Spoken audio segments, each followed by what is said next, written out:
Mən DJ Ruska bu mahnını yazdım. Canım əmi oğlum Elgün Həsənov, mekanın cennet Elgün Həsənov, Elşadoğlu Elnare'nin canım. Anam her gün seni gözyaşında aktarır, bacın Aygün İlkene senden danışır. Kardeşin Anar Məhəmməd darıxır, qəbrin nurla dolsun, nurla dolsun oğul. Bugün şəhidim köçtü evimizden, gitti gözümüzden, gitmir kalbimizden. Sen uyu şehidim, sen uyu mezarda, mekanın cennet, cennet olsun oğul. Qəbrin nurla, nurla dolsun oğul. Qəbrin nurla, nurla dolsun oğul.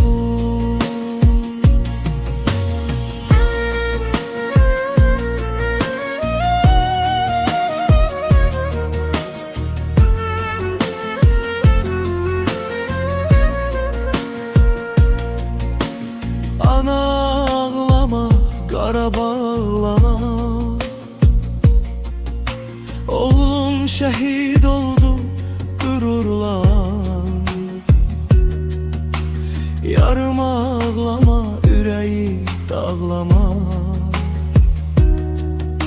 qəbrim nurla doldu deyir her an. Yarının gözleri her an intizarda, vətənin oğlusan, vətən bu darda. Ananın fəryadı duyulur uzaqda, oğlum harda, oğlum harda.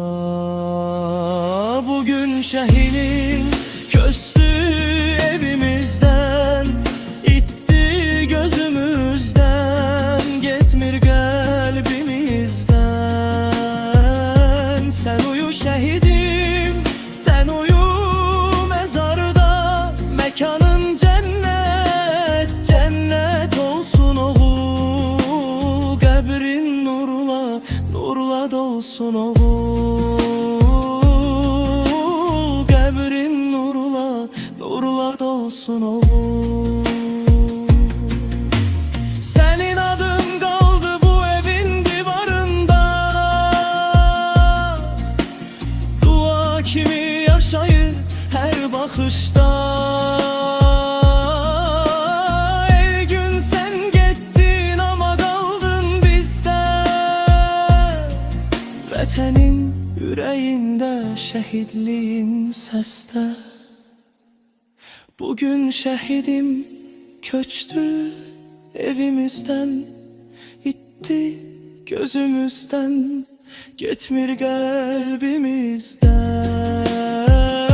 Sen uyu şehidim, sen uyu mezarda, mekanın cennet, cennet olsun oğul. Qəbrin nurla, nurla dolsun oğul. Qəbrin nurla, nurla dolsun oğul.